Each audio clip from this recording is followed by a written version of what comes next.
Thank you for coming. My name is George Gordon. I'm Executive Director with HealthBox. And welcome to the HealthBox GuideWell Innovation Showcase. Today marks the fourth year of our partnership with GuideWell, which was formed back in 2013. We had two goals at the time. The first goal was to connect the Florida ecosystem in healthcare. And for those of us that have been in at least the technology space, we really have three distinct markets in Florida. We have got this one here in Orlando. You've got the South Florida market in Miami. You've got the Tampa Bay market, and to a lesser extent, Jacksonville and Tallahassee. But those markets don't really do a lot of commerce with each other, so they really are not connected. And as a state that has no income tax and its primary income comes from tourism and agriculture, technology tends to be overshadowed. And it's a battle that we fought for a long time. So we thought if we formed this partnership, we might be able to move the needle a little bit in the healthcare space and become recognized as a leader in healthcare innovation. And I think we've made a lot of progress since 2013. We've done programs in Tampa, Miami, Jacksonville was the first in 13, then Tampa, then Miami, and now we're just finishing up in Orlando. Some of the statistics, we've worked with 34 different companies. 31 of them are still in business. We have had over 400 applications to make those 34 companies, and we conducted the 4 programs. So a little bit about the cohort in general. 53% of the companies that we've worked with came from Florida. That was not by design. We never had any direction from GuideWell that we want to have half the companies come from Florida. They earned it on their own, on their own merit. 62% of them are generating revenues. Apologize for the disconnect of the percent signs there. But these companies in the aggregate have raised over $25 million. Interesting statistic about this cohort today, they've raised 86% of that themselves. This cohort has raised more capital than any other in the history of HealthBox, about $22 million in the aggregate from the 11 companies that you're going to hear from today. A lot of data on this slide. I don't expect you to read it, but I think it's an indication of the needle has started to move. Kaufman issued a report in June of this year, just 3 or 4 weeks ago, that says Orlando is the 4th best place for high-growth startups in the healthcare space. We're behind Nashville, Austin, and Atlanta. So I think we've made the national scene in healthcare, and I'd like to think that our partnership has contributed to part of that. A little bit about the history of the demographics, and again, I apologize for the spacing on the slide with the years, but we've continued to see an increasing number of applications for our programs, 135 applications this year. What's even more interesting is the stage of development of these companies has continued to mature. 45% of the companies in this cohort have paying customers compared to 19% back in 2013. So that's pretty profound, and I think the fact that they've raised money, many of them have paying customers, we're continuing to move up that food chain, if you will. A little bit about where their specialties are. The health and wellness down through telemedicine comprises a little bit more than 50% of the total. Those are very consistent with what's happening in the industry, I believe. Telemedicine market is expected to double over the next five years. We've seen a 260% growth in applications from telehealth companies in Florida. Consumer engagement is another one relative to population health, patient monitoring, et cetera. Got almost $600 million in venture capital invested in those kinds of companies last year. So we're seeing that reflected in our applications as well. Turning our focus for a moment on this cohort, these 11 companies came from, we had applications, like I say, 131 from 23 states and 12 different countries. We screened over 1,200 companies, solicited applications, as I said, from 131. We interviewed 25. to get down to the 11 companies you're going to hear from momentarily. 21 of the founders have 21 founders are participating, over 20 advanced degrees. You can read what's there. The interesting statistic is we have a 14-year veteran of the NFL who played here with the Tampa Bay Bucks, also the Rams and the Vikings and the Carolina Panthers. And interestingly, when I got the first draft of this sent to me, and by the way, I'm pinch hitting for Nina Nashif, who was not able to be here today, but the first iteration of this came to me yesterday and had Todd Stuzzi playing for the caroling Panthers. So I had this vision of Todd all dressed up as a caroler singing a Christmas carol, and 6'6" Todd back there. It made an interesting picture anyway. So 8 out of the 11 companies here are generating revenue. Half of them are focused on payers. The other half are focused on providers. So a pretty even match. But many of them, most of them align with GuideWell's strategic interests. And we're very excited to learn about the impact these companies are going to have on the healthcare space. I've been involved in 4 different cohorts, and this by far is the most interesting, I think the most impactful to the industry, and I think you're going to enjoy hearing from them. As far as the agenda goes, I'm going to introduce Renee Finley momentarily, and she'll introduce the first company. They're going to speak for about 4 minutes each, one right after the other, and then we'll adjourn from, excuse me, from this session out to the gallery and the living lab. We'll have refreshments, cocktails, hors d'oeuvres, and you can learn more about the companies individually, so we don't take up a lot of time doing demos in here. So with that, I'd like to introduce our partner and my boss with GuideWell, Renee Finley. Thanks, George. Really appreciate it. So let me welcome you to the GuideWell Innovation Core, which stands for Collaborative Resource Ecosystem.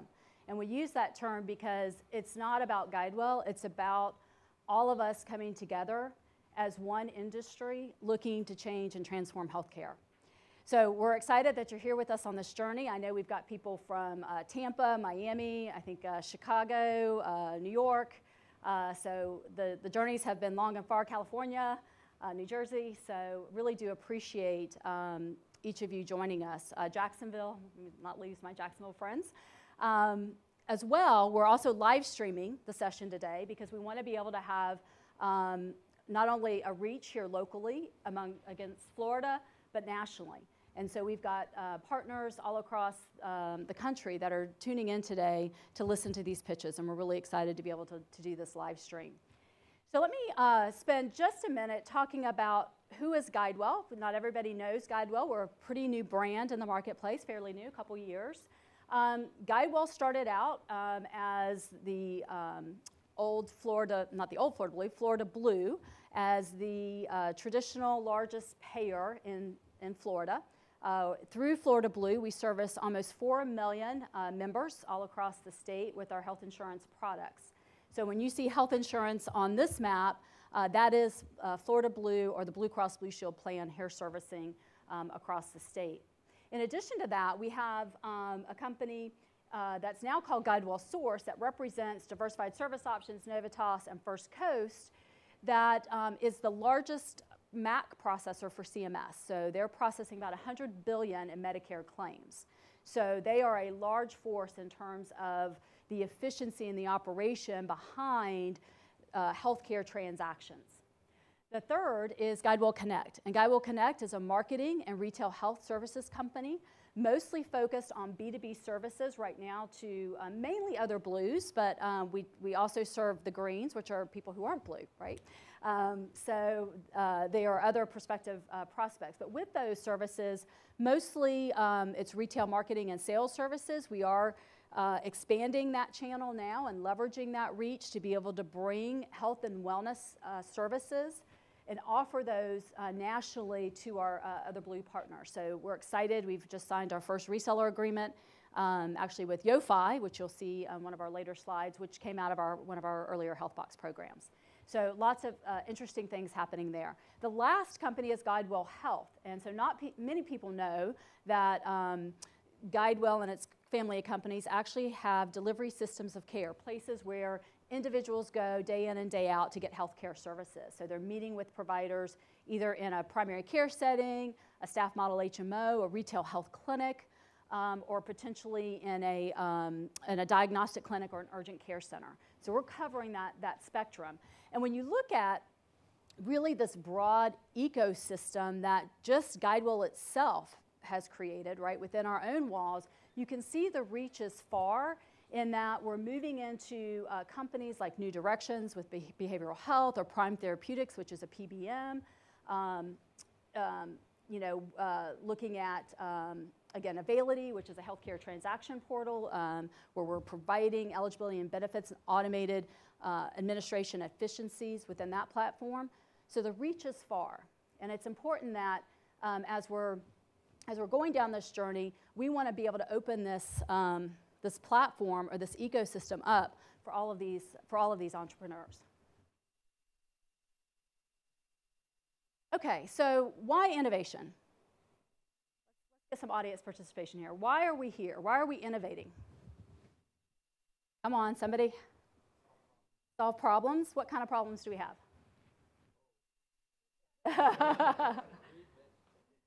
Readmittance, right? Value-based care. Others? Outcomes, important. Transparency. So all of these are very important critical issues that at the end of the day are the reason why healthcare exists. It's the reason why each one of us come to work every day, is to have an impact in someone's life, to change the trajectory and the course of their health. And if we're not focused on that end game, we're not winning. So our purpose here at Innovation is really to think about what are those solutions that are going to help empower consumers to take control of their health, manage their health, and get access to the services that they need, get the outcomes, right, that they're looking for. And those outcomes, I may not be a patient, I may just be looking to have a happy, healthy life, right? So it's that whole continuum from wellness, prevention and wellness, all the way to care management, and making sure that we've got the transparency and the models that drive us towards the efficiency of care. And that's really what we're focused on. At the end of the day, consumers in every other aspect of their life have immediacy and access to information and transparency around price. Do we have that in healthcare? Quite yet. We've got some of that. We're getting there. But there's a lot more work to do. And consumers are demanding from healthcare that they have the same kind of experience that they have in other retail health settings. The last one is health status. We spend a ton of money, right, on improving healthcare. How far have we moved the needle on the outcomes, on the actual health status? We're still ranked among the lowest, particularly here in Florida. We still have a long way to go on this journey. So we have to innovate. This model will not sustain itself. We can't keep spending and not getting the outcomes that we need. We have the fortune to be sitting in such an incredible community as Lake Nona. Some of you may have heard it termed Medical City. And what we mean by that is this is a whole community that's dedicated to doing what we just talked about, solving those challenges and looking for the right solutions that are going to bring us a different healthcare system, a transformed healthcare system. So right here in Lake Nona, we have amazing partners. These partners are driving health research in the way of Sanford Burnham and UCF's research, UF School of Pharmacology just across from us. We have wonderful systems of care with New Moores. The VA services are now here and open. And medical training and development, right? All of that's happening right here in Medical City, and we're fortunate to be part of that. But shame on us if we don't leverage the collective wealth of knowledge that's happening around us. And that's really why we ended up with this vision of creating the GuideWell Innovation Center right here in Medical City. We want this to be the convening venue where great minds like those of you that are here today are helping to solve healthcare's problems, right? And at the end of the day, it's for the purpose of transforming the industry. So how do we do this? I wanted to spend just a couple minutes talking about our areas of focus, because when you think about healthcare, it can be large and sort of unruly. As we think about this journey, it's really anchored around these 7 core centers of excellence. We start with next generation consumer engagement. This is where we're starting with the consumer and thinking about what are the behavioral drivers that make me as an individual want to do something different about my health. So by using social, local, and mobile, we're able to bring services and solutions to bear to help engage those consumers in that journey. Well-being and human performance, right? When I think about my well-being, is it just my BMI index? What about my psyche, right? What about my happiness, right? What about my joy? What about my enthusiasm, my passion? All of that really comes in to build an individual well-being. And so when we're looking at this concept of health, it's really a broad spectrum around what we mean by well-being.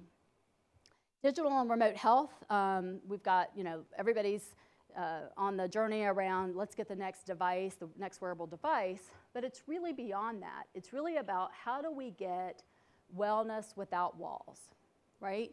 Because what we want to do is we want to make health information available at a point in time where consumers can use it and it makes sense in helping them make the right decisions. And that's where we're trying to get to.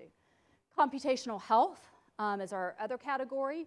There's lots of talk about big data. You'll hear people, even some of our entrepreneurs today will talk about big data and predictive analytics. We want to get it to prescriptive analytics. Don't just look at the data. Don't just give me an insight. Don't just give me a forecast. Help me understand how to have an intervention that's going to matter in someone's life, right, and have an outcome. That's what computational health is about. Care delivery, we talked about value-based models of care. That's part of it. But it's also thinking about what's coming, the disruptors that are coming in the realm of genetics, right, and personalized medicine, really understanding the unique characteristics of me as an individual and how does that shape the healthcare and the therapeutic process that I need to be on.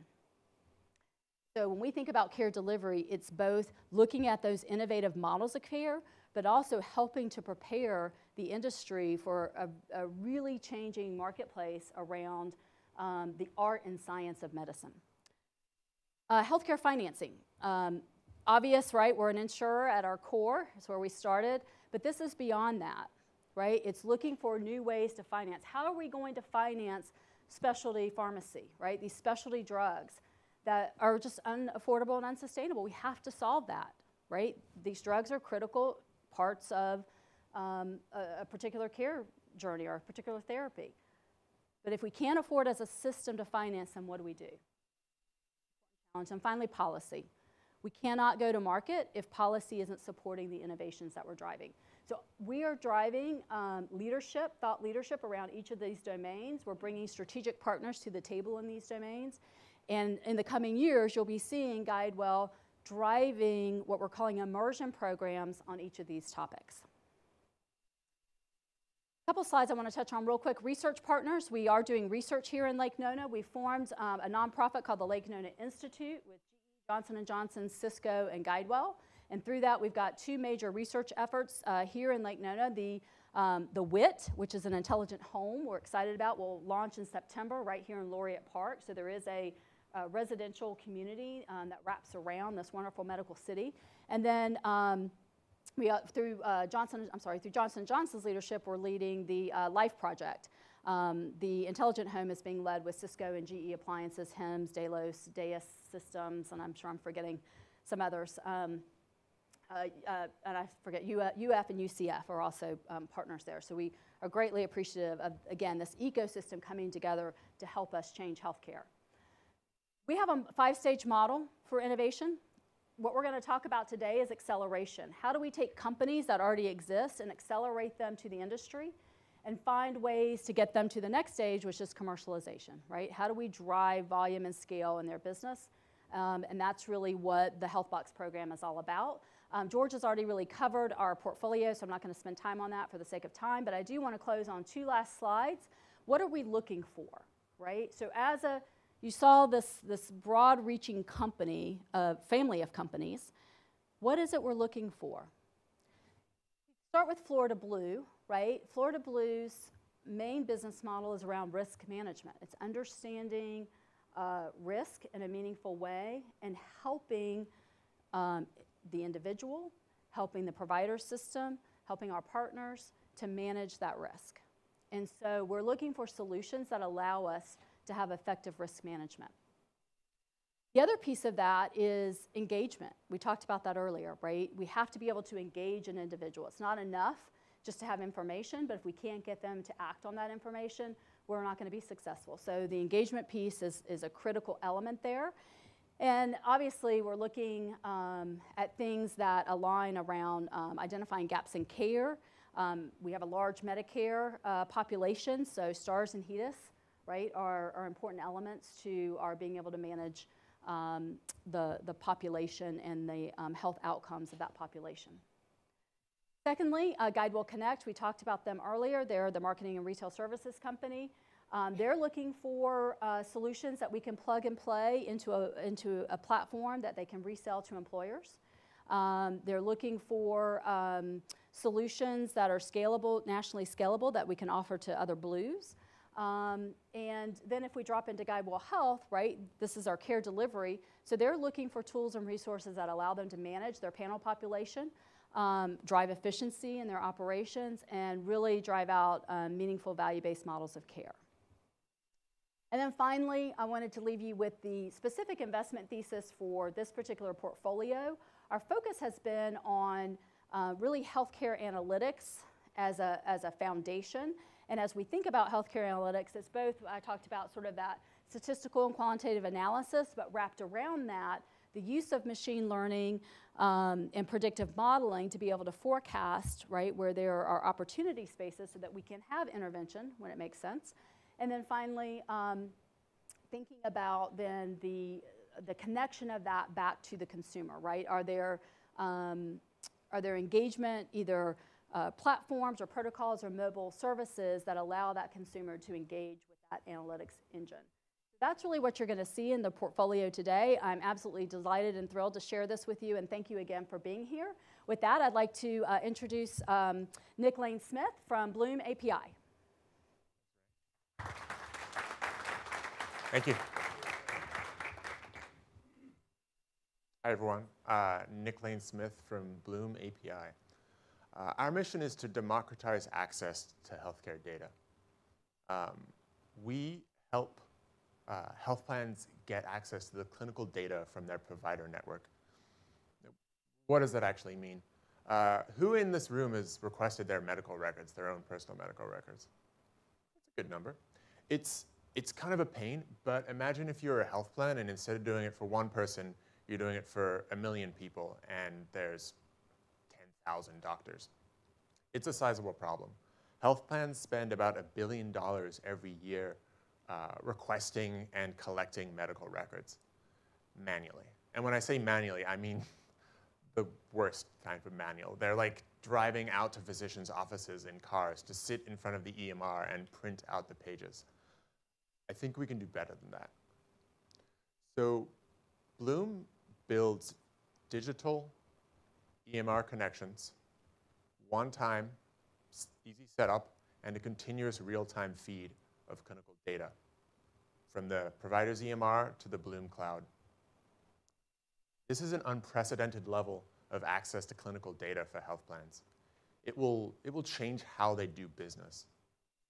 I like to say that health plans are flying a plane and only part of the cockpit dashboard is lit up.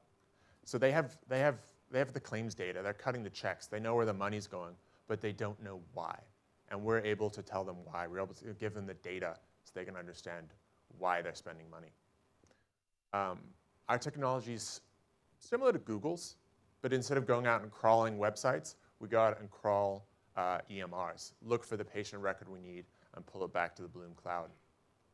To do this using traditional technology called HL7, thousands of dollars, and can take weeks and weeks to set up. We can do it in minutes or in hours. We're actually the perfect team we're the perfect team positioned to solve this problem. So Michael, who's sadly not here today, worked at Microsoft on the .NET framework. Probably none of you have ever heard of that, but it's one of the fundamental pieces of Microsoft technology, and most of the EMRs are built on top of that. I worked at Apple on the first iPhone. I built the security model behind macOS 10 and iOS, and I've spent the last 15 years doing reverse engineering, so understanding complex systems. We have 5 live pilots, and we have about 8, maybe 9 today in our pipeline. So we see this as a 2-phase approach. The first phase is building out this nationwide connections of EMRs, so building out a nationwide network of EMRs connected to the Bloom Cloud. That's phase 1.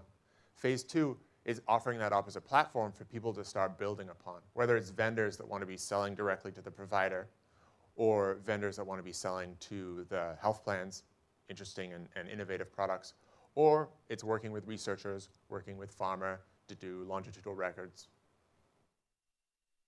One of the most interesting things that we discovered when we got started is our first health plan customer took us to a region and got us access to a handful of EMRs. We logged into those EMRs, extracted the data for them, and it wasn't that impressive. The plan we were working with only had a couple hundred records per EMR, but there were thousands and thousands of records for other regional players. So as we build out a certain amount of density in a region for one of our customers, we get access to the medical records for all of these other prospective health plan or prospective customers, these other health plans in the region. So it gives us a nice little network effect.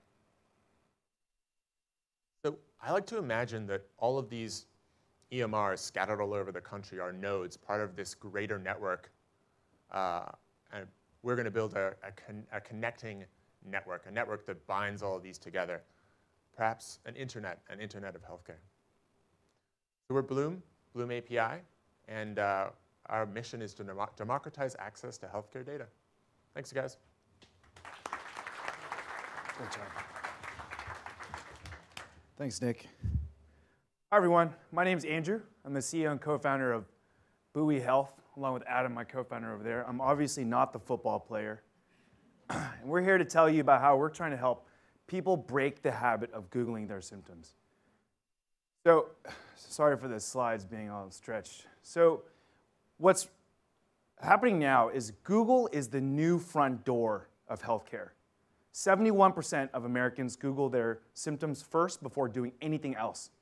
Unfortunately, that's costing the US $51 billion a year. That's the customary large number that every slide, every introduction needs to have. How is that possible? Well, as you can all attest, I'm sure everyone here has Googled before, sometimes you Google and you get scared.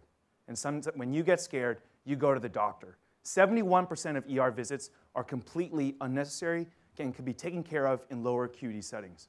Worse, there are times when you Google and you think that you should sleep it off. And sometimes you're wrong, and you should have gotten care. That leads to $30 billion in preventable care. You add those numbers up, you get a bigger number. So it's not that Google itself is the problem. It's actually the stuff that you find when you Google. What we found is that when people Google, they get stuff that's either accurate or convincing, but never both.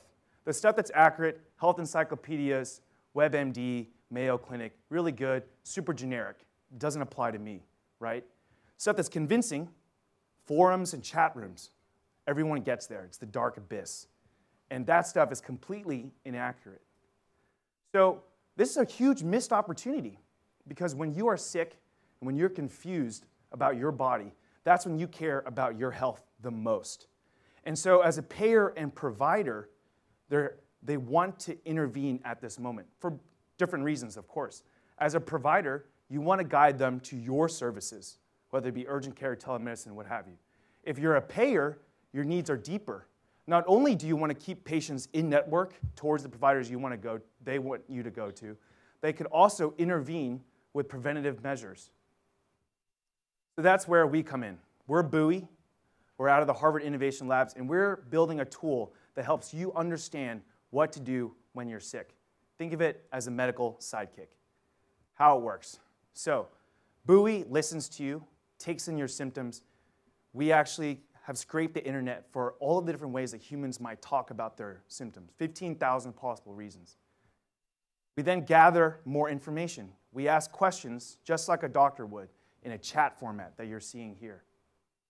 And lastly, we then tell you what diagnoses are possible and what to do next. To solve those two problems that Google currently does not solve, we built an algorithm with machine learning experts from Harvard to ask questions based on what is possible in real time. And as we see more patients, we get better and better. We're convincing because, again, as I said, we've scraped the internet for all the different ways that people might talk about their symptoms. So we use natural language processing to understand what you're saying. We ran our first clinical trial at the beginning of this year, saw 500 patients in an urgent care center, compared it to what the doctor said, 90% accurate, 92% triage accuracy, and based on survey data, we would save $450 per patient per year in just unnecessary ER visits. So essentially what we're doing, and this is our market plan, is we're building a multi-sided market. The platform is intrinsically useful to people. We're bringing them to market. We're telling them what they need, and payers and providers are joining the conversation who we then charge. So for everybody, it is free. For providers and payers, we charge them. This is our go-to-market strategy. We just launched our Friends and Family Alpha. We're launching a private beta in Boston, 10 to 20,000 people on our platform. We thankfully landed our first client a couple weeks ago. Hallelujah. We improved George's statistics that he talked about earlier. This is our team, medical, developers, and design. Our advisors, machine learning experts, and medical. And lastly, I just wanted to close by showing you our mission statement: help people find happiness by moving them toward healthiness. We are going to be the new front line of medicine, and we hope you join us. Thank you.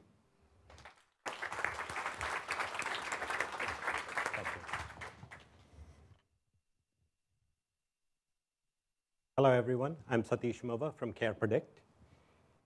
We are solving the problem of over-reliance of in-person observation in the care of our seniors. Robert Wood Johnson's study said 74% of declines in healthcare of seniors show up as activity and behavior patterns. Till today, there is no automated way for you to catch that. You rely on in-person observation. Whether it's the seniors living in assisted living facilities and memory care units, whether it's seniors living at home with a home care agency taking care of them intermittently, or in my particular case, whether it's the 30 million seniors, two of whom happen to be my parents, dad's 88, mom's 78, who I take care of, and found, to my chagrin, that in-person observation was the only way I could keep them out of the ER a lot of the time because I couldn't know about the declines without being there in person. So having looked at the technology to keep my parents safe and found it lacking because they are monitoring places and things and not the people, I decided that I could do better. And I'll start by building out a device or a company that'll solve the problem for me. So we went to this problem by saying all the other guys are monitoring places and things. And that's not enough, because somebody opening a refrigerator door doesn't mean a person ate. So that's the kind of heuristics we were getting. So I said, let's go ahead and monitor the person so we can attribute activity to the individual. So we knew it had to be a wearable.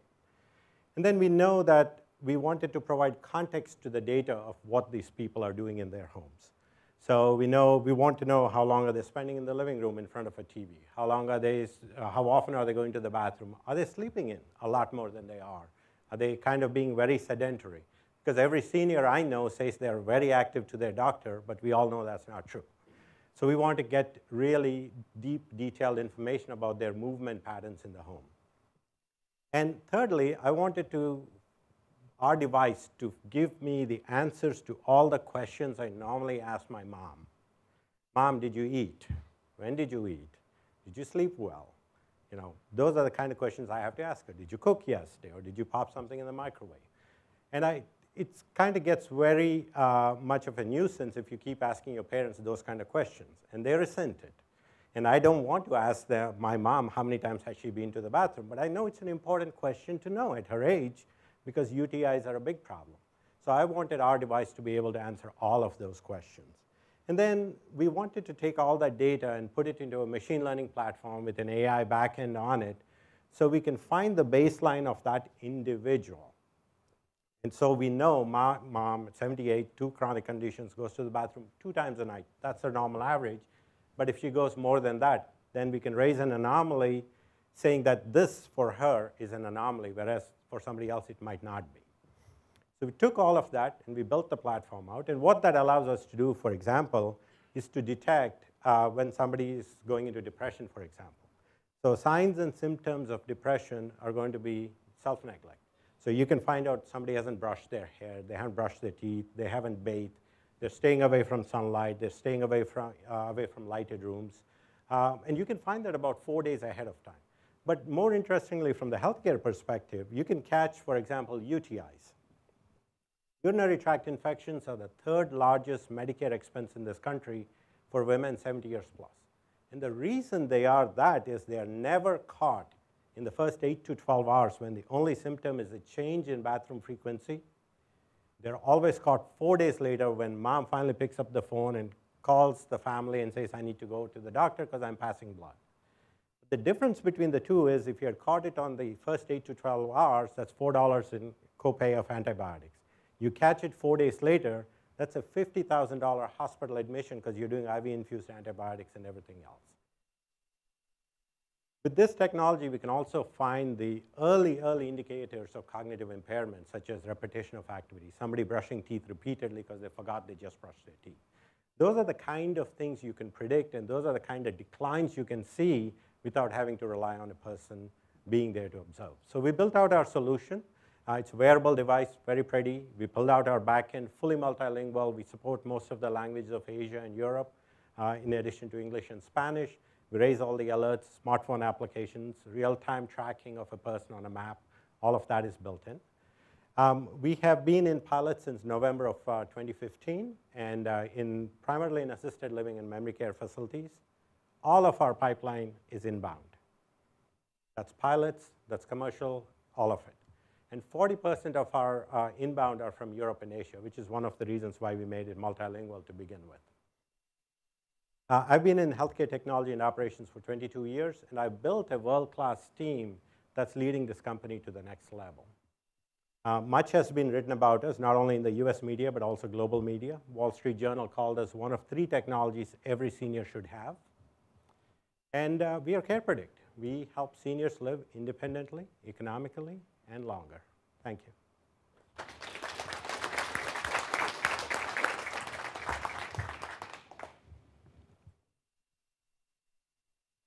Hello, my name is Sergey Sirotinin. I'm the CEO of Vasa Health.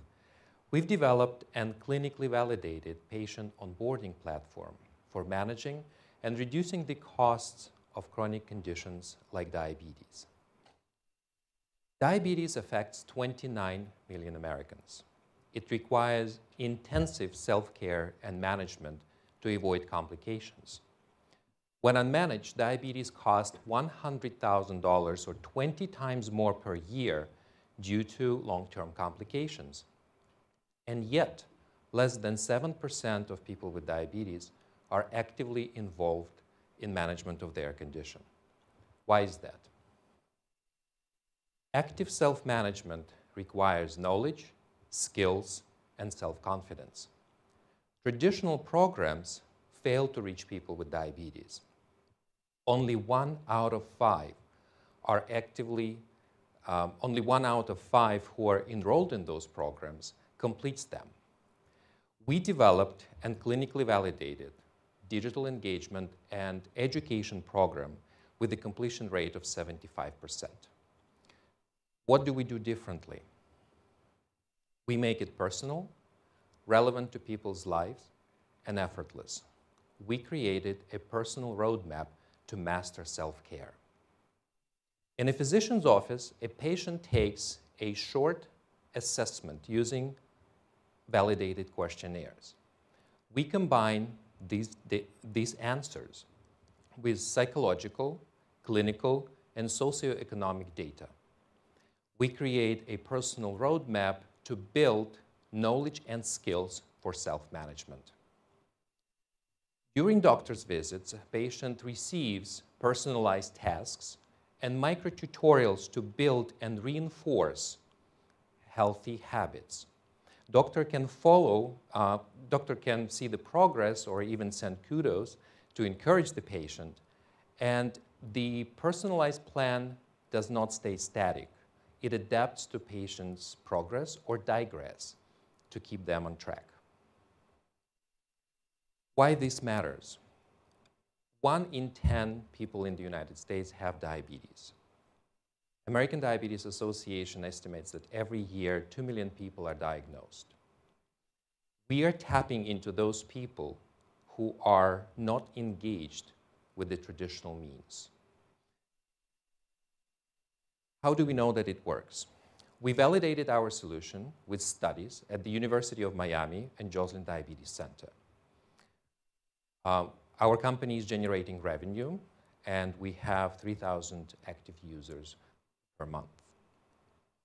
Our paying customers are visionaries, companies and organizations who redefined the management of chronic conditions. Our team has experience in leadership and execution, many years of work in healthcare.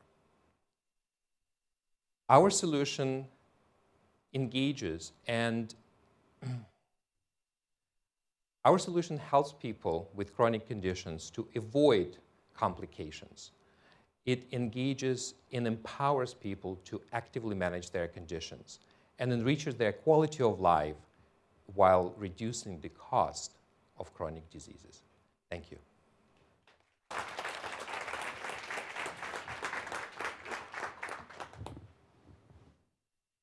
Hello. Hi, my name is Amr Heather, and I'm the CEO and co-founder of DocTell. Everyone here has been to a doctor or hospital and has felt the frustration of not being at the center of their care. When patients are not at the center of their care, we get poor outcomes. At the extreme, poor outcomes is the 3rd leading cause of death in America. And we are paying way too much money for very, very poor outcomes. And this is the primary motivation behind the move to value-based care. And this has given rise to a huge business opportunity to help providers improve outcomes. Now, there's a large body of evidence that shows patient participation improves outcomes. But there's a catch. Patients need to know what to do. Now, we also know that checklist can improve outcomes. And this was shown by Peter Pronovost, who's my co-founder in founding DocTell. Peter showed that checklists improve outcomes because, very simply, help us remember what to do, change culture, and change behavior. And most importantly, give a voice to the voiceless. So you've already probably figured it out. What if we combine patient participation with checklist? Well, that's DocTell. We've created a platform that allows any provider or doctor in America to create a smart checklist, what we call them smart list, and deliver it to their patients over mobile or web. The platform reminds patients and their families on what they need to do, when they need to do it. So gone will be the days when patients say, what did the doctor say? Or where's that piece of paper I got? Here's an example of a reminder with an acknowledgement. These acknowledgements are monitored in real time by nurse coordinators, case managers, or surgical coordinators who can keep track of their patients, make sure they're doing what they're supposed to do, and contact them in case they're off track. Here's how it works. So we're We have created hundreds of smart lists. We're a Johns Hopkins innovation company, and we have a license with Hopkins. Doctors take our smart list and customize them, give them to their patient, nurse coordinators track the patients, and hospitals get critical insights so that they can manage the risk associated with the transition to value-based care. We've done a bottoms-up analysis, and that adds up to $650 million recurring revenue opportunity. This does not include selling to pharma and payers. This just includes to hospitals. We sell an annual subscription to a hospital, and we go to hospitals through our partners. We're very excited to announce we're partners with Crane Staywell and Premier, which is a GPO, who have access to over 3,000 hospitals, or have relationships with over 3,000 hospitals today. Hospitals use us because we're a platform they can use across the entire continuum of care and across multiple conditions, and use our unique security technology to help reduce the liability associated with sharing information with patients and families. I'm a security expert. I have 9 patents in security and digital processing. That's where our security infrastructure comes from. Our CTO has built large-scale mobile and web platforms, and our medical team are senior faculty from Hopkins and Harvard. Every day, we get up and go to work to try to help save lives, and we invite you to join us. Thank you.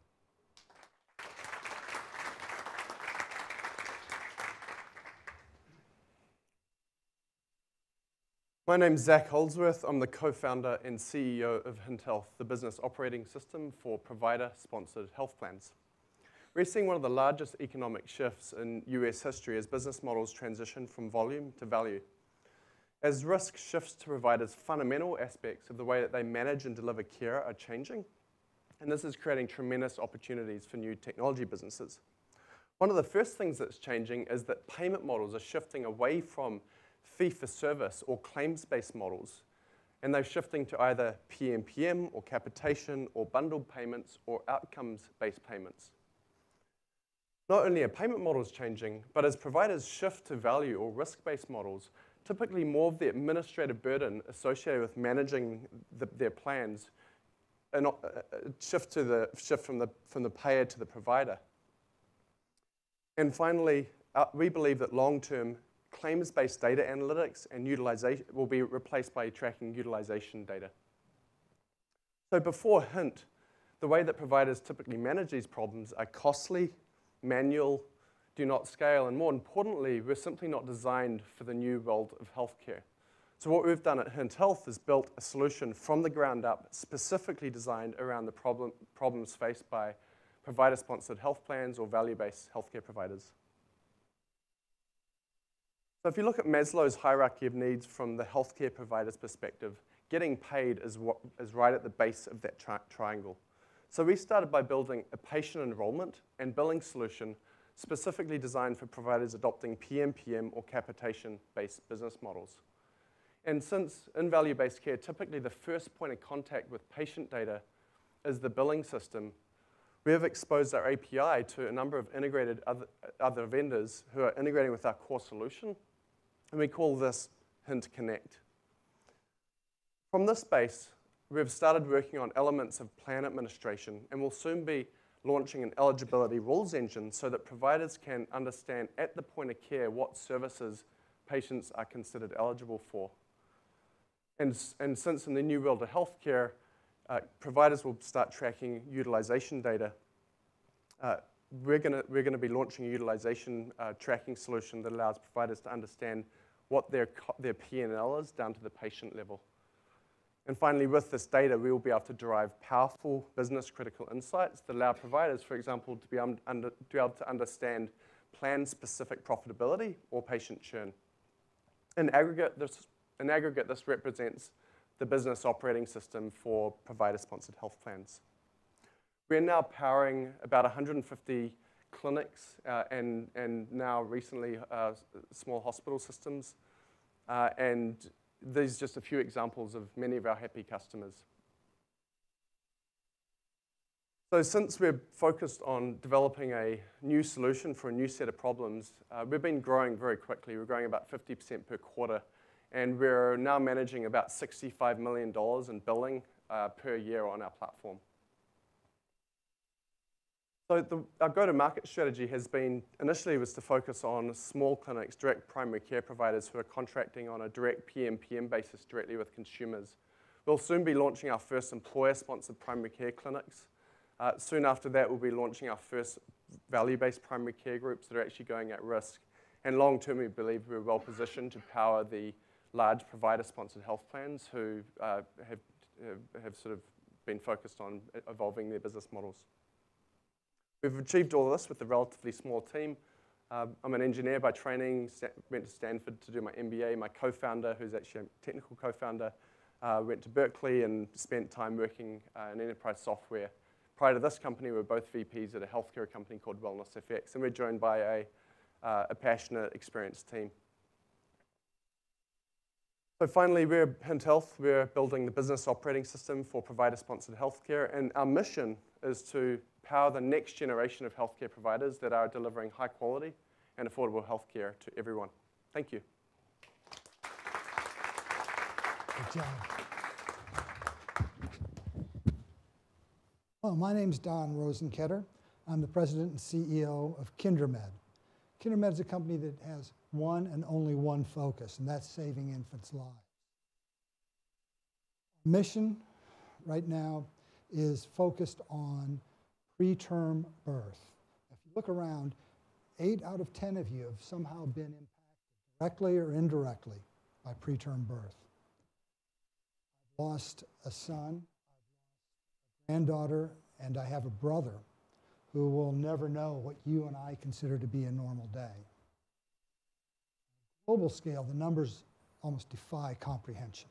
1 million deaths each year, and 2 million more born with serious lifelong disabilities. Cerebral palsy, profound retardation, blindness, and deafness. In the US, roughly 1 in 8 infants are born preterm. Aside from the human tragedy, it leaves us with a $35 billion healthcare burden. Why? Very simply, there's no solution. All current therapies entail health risk or are short-term. What we need is something that's safe, effective, and will keep the infant in the womb through full term. At KinderMed, we have developed a solution. It's simple, it's safe, it's effective, and it's not obvious. The solution is light. Our product is a sleep mask. A woman, when she goes to bed at night, will activate it. She'll put on the sleep mask. 45 minutes later, a low-intensity blue light will come on, hold for a period, and then go back down.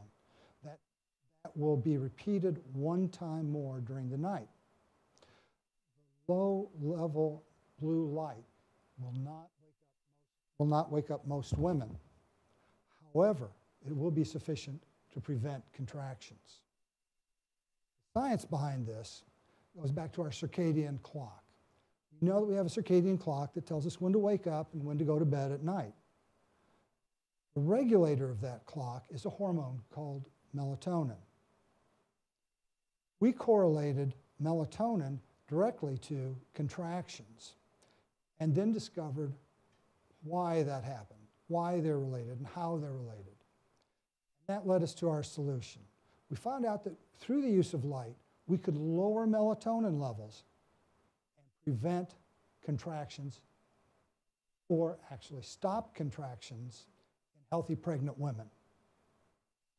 We're very honored that this year we were the winners of the Cade Museum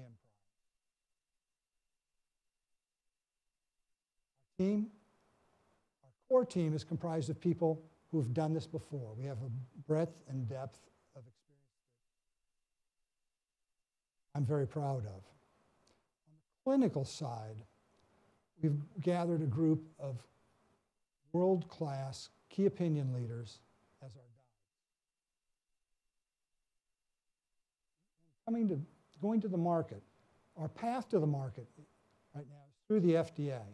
We're a Class 2 de novo device, and we anticipate having approval to market in the US and in Europe by the second to third quarter of next year.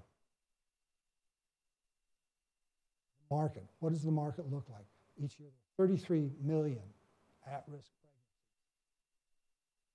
No solution. This is a tremendous unmet medical need, which translates into a $3 to $5 billion market opportunity. Next year, 1 million infants will die as a result of preterm birth unless we do something about it, unless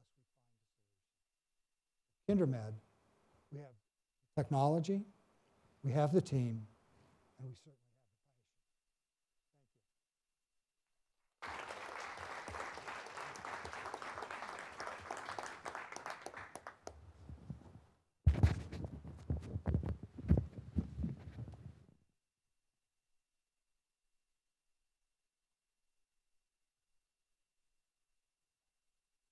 Hi, my name is Robert Palmer, CEO of Potentiometrics. Potentiometrics provides payers, providers, medtech companies personalized and predictive information to drive value-based care. The company's outcomes and insight products for cancer and cardiac surgery uncover what works for whom, under what circumstances, and at what cost. Today, healthcare outcomes metrics are largely based upon volume and procedural measures. It is estimated that 50% of treatments are not providing the expected benefit and are potentially harmful. Therefore, political and competitive mandates are forcing outcomes-based compensation, yet outcomes-based incentives are difficult to define and measure. This is Dana. She represents one of your members who has been diagnosed with cancer. The treatment decisions Dana makes will have profound clinical and economic implications for her personally, her employer, and her insurance company. Dana is seeking personalized information to make value-based decisions, yet Dana, her clinicians, and her payers do not have access to this information. In other industries, rating agencies define and compare outcomes to provide transparency, yet who is providing this information today in healthcare? Potentiometrics is the independent third party that defines, analyzes, and reports outcomes for value-based care. Potentiometrics outcomes and insight platforms have been developed over the past decade. And during that time, we have gathered new real-world outcomes data across the continuum of care, developed proprietary analytics platforms to define and personalize predictive outcomes, including cost, across the full cycle of care, quality of life measures, expected complication rates, and survival. This is precision information based upon combining unique data and analytics not available from other sources. Outcomes and risk are determined at an individual level. To demonstrate how Potentiometrics platforms support value-based care, let's revisit Dana's case. Dana is considering 3 hospitals recommending different treatment decisions. Potentiometrics platforms reveal personalized and risk-adjusted outcomes for patients like Dana based upon these different choices.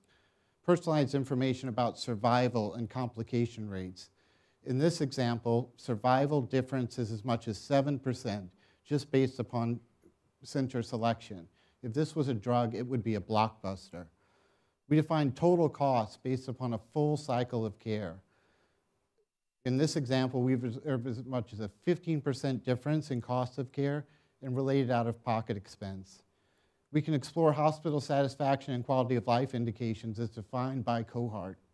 With this information, Dana considered the trade-offs and selected Hospital A, which offered a lesser degree of treatment.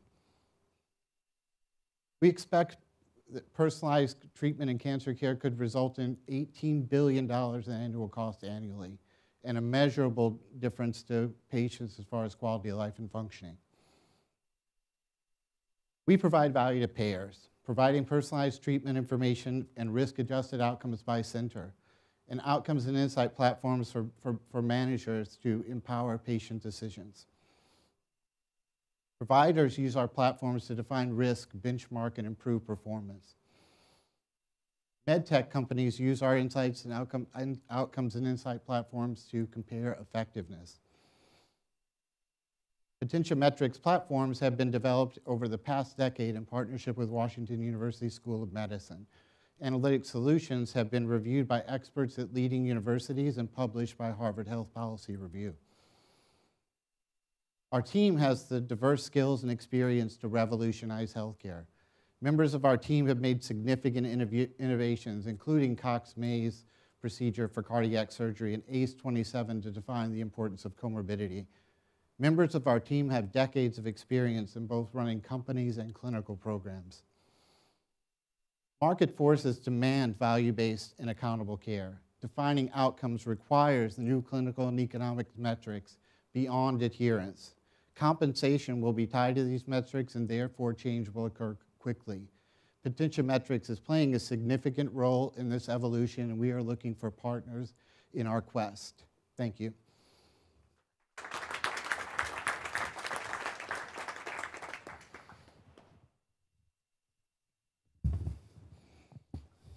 Hi, I'm Lucy Ide, CEO of Remedy. Remedy is a digital health company that transforms diabetes outcomes for health systems and health plans. Diabetes affects half of Americans with either diabetes or prediabetes.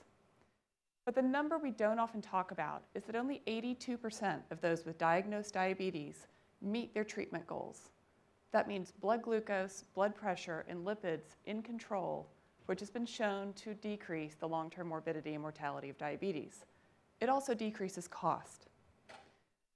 So how did that happen? How do we have such poor control of a disease that we actually understand fairly well? Part of it's been the misalignment of incentives, and that's changing with value-based care. We have everybody working towards the same goals of improved outcomes and decreased cost. But part of it has also been a lack of using patient data to drive personalized medical decisions about those patients' treatments. That's what we are here at Remedy to change. Diabetes Plus Me is a software platform used by patients with diabetes and their healthcare team to identify those gaps in care and the steps needed to close those gaps and drive meaningful outcomes in diabetes, while we also reduce cost. That cost is the cost of delivering that care, as well as the total cost of care for that patient. It's important to recognize that diabetes is a really complex condition that requires a comprehensive solution. By that I mean we have to get everyone at the top of their license and at the top of their game, working on a unified platform together to achieve the outcomes we need to see. With patients, we're driving patient engagement, patient education, and we aggregate data from patients about their condition with personalized health data. We share that data to their care team and their clinicians all the way to the final mile of what clinical decisions are being made about that patient that meets their specific needs and helps them meet their goals. That's the piece we do really uniquely at Remedy. We have an interactive software, clinical decision support aspect of our software, and that's the patented IP that lets our clinicians visualize the effect of treatment decisions on that patient's data set. This replaces handing a patient a prescription and saying, come back and see me in 6 months. We'll see how this turns out. Call us if you have a problem between now and then. And we all know what the outcome of that practice has been. So we let them see it on screen and make a much more targeted, personalized decision. We're showing that this works. We've been doing a clinical trial with a Pioneer ACO, and we're impacting the triple aim in diabetes. Patients have a better experience of care. Providers are saying that they can provide this care more effectively and efficiently across a larger population. And we're showing a dramatic improvement in hemoglobin A1C with an absolute 2-point reduction versus the standard of care. We have tight alignment with our goals as we work with clients and partners. We set specific metrics that meet their business needs around diabetes, whether that's increasing the percentage of the population that meets the A1C goal, improving the experience of care for patients, or providing leverage and cost effectiveness in how they're delivering that care. Our business model allows for a significant ROI that we believe in so strongly that we'll go at risk on our fees. We have a team with clinical, enterprise software, business and startup experience to meet this need. And we have a unique value proposition versus our competition, where we are focused on both value creation for the patient and consumer, as well as value creation for the provider. We've been focused on provider systems, and we continue to grow that business. But we're now starting to work with channel partners like plans, medical device companies, and disease management companies. And that's where we would love to partner with an organization like GuideWell. So at Remedy, we are dedicated to transforming diabetes outcomes, and we'd love to tell you more about it. Thank you.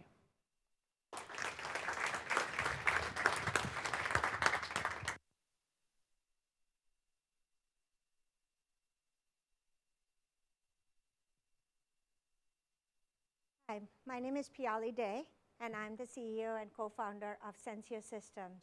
And I'm here to tell you about IBIS. IBIS is addressing the root cause of why 5% of our population accounts for 50% of our healthcare costs. And to tell you that story, I'd like you to meet Pauline. Pauline is a typical user of IBIS. And Pauline has multiple comorbidities that she is expected to manage on an everyday basis. She takes multiple medications, and she's a high utilizer of the acute care system, frequent ER room visits, and many days in the hospital.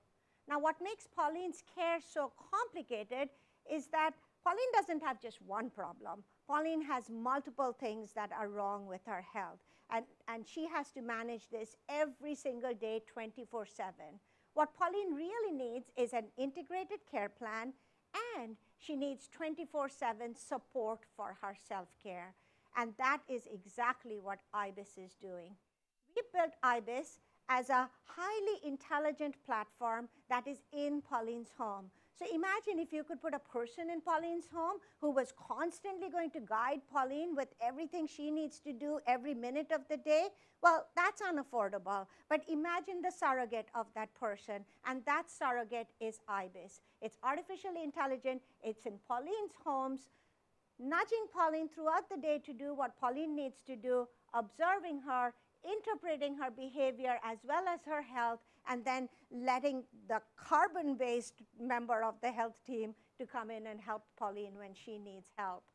So how does IBIS work? Well, it's got 3 intelligent components. The first is a virtual nurse, and this virtual nurse is what's driving Pauline to the best self-care habit that she can have. The second intelligent component is the virtual care manager that is always observing Pauline's behavior as well as her health and recognizing when Pauline needs help, and she gets that right person to come in and help Pauline at that right time. And the third intelligent component in the system is a virtual risk analyst who is not only looking at Pauline, but is looking at all people like Pauline and is figuring out what are the systematic gaps in care that needs to be addressed at a programmatic level so that everyone like Pauline can do better for themselves. Now, how exactly does Pauline help? How does IBIS help Pauline as well as Pauline's care team members? I welcome you to come visit us as the Living Lab. We have the system there, and we'd be proud to demonstrate it for you. Now, the key to the success is artificial intelligence, because what we really need to understand is what's driving Pauline's behavior as well as the complex health. So IBIS, through artificial intelligence, is learning Pauline's self-care habits. It's learning Pauline's baseline health. It's learning how are the two related to each other. How is self-care driving health? And it's able to anticipate that, aha, Pauline has missed these set of medications or has missed doing these things. 4 days from now, she's going to have an exacerbation. And we're picking up exacerbations 3 to 7 days before people actually do. Now, what does that mean for our customers? Well, we have 6 customers who are paying us anywhere from $105 to $150 per patient per month to help take care of people like Pauline. And what we're seeing with those lives that we are managing is an unprecedented 87% adherence to care plan. Typically, people like Pauline would only do half the things she's expected to do, but we're driving Pauline to do 9 out of 10 things she's supposed to do. As a result, we're seeing that Pauline utilizes 30% fewer acute care utilization. 100% of our populations, exacerbations are being detected in the home, and 100% of our patients feel much more in command. And that is the story of IBIS, making care proactive for the people with the most complex health by providing them with artificial intelligence support in their homes. Thank you.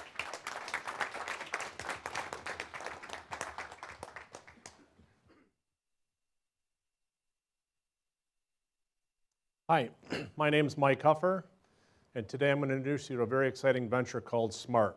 We're in the real-time medication adherence space, and simply that means we help people take their medicines. Start with a couple scary facts. 50% of all patients don't take their medications as prescribed, and that leads to poor health outcomes, and it's also very expensive for the healthcare system, resulting in over $290 billion of preventive costs annually. So we have a big problem. I'd like to introduce you to Larry. He's going to help me tell you about our system and what we do and how it works. Larry's a 62-year-old man who contracted hepatitis C while getting a tattoo from an infected needle in 2010. Hepatitis C is a nasty disease. It's caused by a virus that infects the liver and can cause all kinds of problems. The good news is there are some very good antiviral agents that can cure hepatitis C, and they have a 98% effective rate. Larry was prescribed Harvoni, made by Gilead, and he's going to take that treatment for 16 weeks, and it's a whopping, will cost over $90,000 for that course of therapy. So a sick patient, a good cure, very expensive. Now here's the trick. We've got to keep Larry on that medicine for 16 weeks in a row and not allow him to miss 3 days in a row. If he does, he goes all the way back and has to start over, which is bad for everybody. So let me introduce you to our system. There are two parts to the system. The first part is what we call the real-time sensor or the bottle. And then the second part is a medication adherence system. So let me start with the bottle. There's a very sophisticated electronic puck in the bottom of Larry's medication vial, and it has a very delicate weight sensor. This bottle knows that Larry's supposed to take 1 tablet a day between 8 a.m. and noon every day. Then, when it takes a weight reading, it determines how many tablets are left in the bottle, and then it looks for a Verizon wireless signal and sends it right to our platform. So we're capturing data right from Larry's bottle. Moving to the adherence system, we take in that data, we sort it out, and we make it actionable. The first thing we can do is we can send a message or a text or email to Larry. Hey Larry, it's time to take your medicine. Or Larry, you've missed your dose, please take it now. We can also ask him a question. Are you having a problem, or do you need help? Simultaneously, we can send a message to a family member, in this case a daughter. Hey, Larry's missed doses 2 days in a row. Can you help? So we have a direct communication with the patient and the family. But there are other people that care about this data as well. The physicians, the pharmacists, the nurses, the case managers are helping take care of these sick patients. And we provide very good information to them through what we call an adherence record. An adherence record is a display of all the medication that is either taken or not taken, all the interventions and all the messages and all the resulting behavior that happens for a specific patient like Larry. Now you can see Larry's generally pretty compliant, and I want to call to mind a couple of things. First of all, we want him to take the medicine for 16 weeks and not miss 3 doses in a row. You'll see this little dot here, and this was a Thursday. Larry had missed his dose. We sent him a message at 12:15 p.m.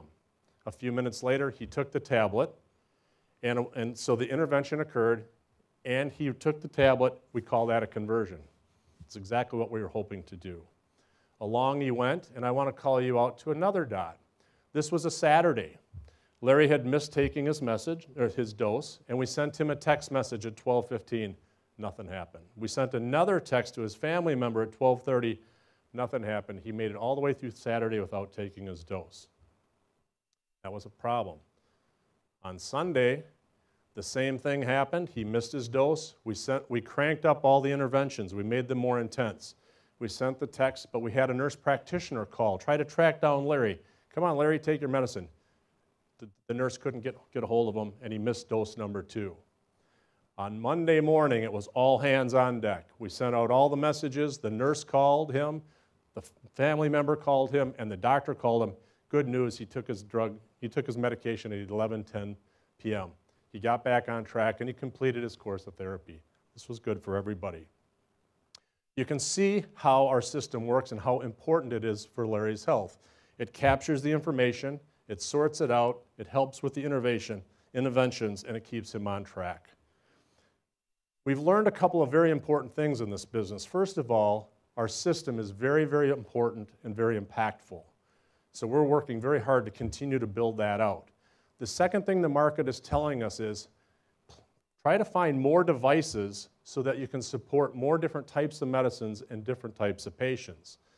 And where we're heading next is putting sensor technology on other types of medication devices. We have a connected pocket nebulizer so we can track the medication used for a cystic fibrosis child at school or a COPD patient at work. We're working with large pharma to put sensor technology on a self-administered syringe so we can track the really expensive medications. Blister pack technology, sensors there so we can track patients that might be taking 10 or 15 different medications. And we have a patent for what we call a digital label. Imagine a 1-inch by 2-inch Kindle screen that goes right on a medication vial so that the doctor or nurse can communicate directly with the patient. So in short, we've got a very exciting business. The business model is extremely scalable, but best of all, we're able to help people improve their lives and help their care. Thank you. Thank you, Mike. Before we adjourn to the gallery and the living lab, I'd like to say I hope you have been as impressed with what you heard as we were with the companies when we found them and met with them first. And I think you'd have to agree that they are addressing some pretty serious problems and will be pretty impactful with the results that they will achieve. So well done to all of you guys. And the last thing I'd like to say is today was the culmination of about a 7-month continuum of searching the horizon for companies like this, soliciting them, getting them to apply, putting them through the interview process, and so forth. And I particularly want to thank my colleagues from Chicago, Atit Adhikari. I don't know if you're in here, Atit. But most especially Kristen Ostrowski, who has really done all the heavy lifting under this with the logistics. And what a wonderful job she's done, and just got married last Saturday. So well done. Congratulations, Kristen. So with that, I'd like to say, please join the companies in the gallery and the living lab and engage in some more discussions. Oh, and Jessica Houston, too. I'm sorry, from GuideWell. My apologies, Jessica. Jessica's done all the heavy lifting on the GuideWell side of the partnership. My sincere apologies. Nothing meant to slight you entirely. I apologize. Okay, so we're going to adjourn to the gallery. Please engage in some discussions. We tried to give you just a taste of what they do and hopefully pique your interest. Thank you so much for coming.